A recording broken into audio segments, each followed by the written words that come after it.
नमस्कार विद्यार्थी मित्रांनो, तलाठी भरती, झेडपी भरती आणि वनरक्षक भरती मध्ये विद्यार्थी मित्रांनो, तलाठी भरतीमध्ये जे राहिलेले 13 जिल्ह्याचे निकाल आहे ते कधी लागणार, त्यानंतर झेडपी भरतीमध्ये आरोग्यसेवक, आरोग्यसेविका आणि ग्रामसेवक या पदांची परीक्षा केव्हा होणार, त्यानंतर वनरक्षकमध्ये पेसा क्षेत्रामधील जे निकाल राहिलेले आहे ते केव्हा लागन, संपूर्ण आपण माहिती या व्हिडिओमध्ये घेणार आहोत विद्यार्थी मित्रांनो.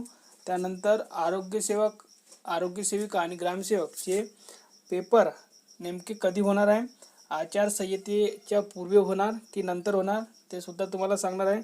आणि संपूर्ण तलाठीचा जो 13 जिल्ह्यांचा निकाल आहे तो केव्हा लागणार आहे त्याबद्दल आपण अपडेट घेऊया. तर पहा विद्यार्थी मित्रांनो, आपला जे अपडेट आहे ती आहे पेसा क्षेत्रासाठी आणि त्यावरूनच आपण एक अंदाज लावूया की आपली नेमकी परीक्षा केव्हा होईल, निकाल केव्हा जाहीर होऊ शकते तलाठीचे आणि वनरक्षकचे. तर पहा, tentatively case may be listed on, likely to be listed on 5/3/2024 computer generated.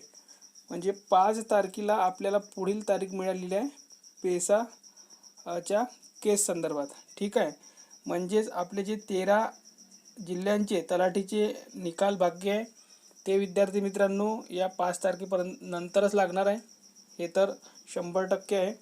त्यानंतर जे राहिलेले निकाल आहे वनरक्षकचे ते सुद्धा 13 नंतरच लागेल, 5 नंतरच लागेल. आपला मेन मुद्दा आहे की आरोग्यसेवक, आरोग्यसेविका आणि ग्रामसेवकचे पेपर नेमके केव्हा होईल. तर विद्यार्थी मित्रांनो, जर त्यांनी 13 जिल्हे सोडून जर परीक्षा घेतली तर विद्यार्थी मित्रांनो आपलं केव्हा पण पेपर हे होऊ शकतात विद्यार्थी मित्रांनो. पण अजूनपर्यंत काही अपडेट आपल्यापर्यंत आलेली नाही आहे आणि त्याबद्दल हालचाली पण काही झालेल्या नाही आहे. आपल्याला माहिती आहे की खूप काही टेलिग्रामवर आणि यूट्यूबवर सुद्धा, ट्विटरवर ट्विट केलेलं आहे, पण अजूनपर्यंत काहीच तारीख वगैरे काही आलेली नाही आहे, वेळापत्रक आलेलं नाही आहे.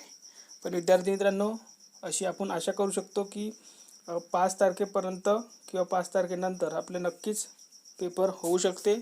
तर तुम्ही कंटिन्युअसली अभ्यास करत राहा, काही अपडेट आली की तुम्हाला नक्की कळवण्यात येईल. धन्यवाद.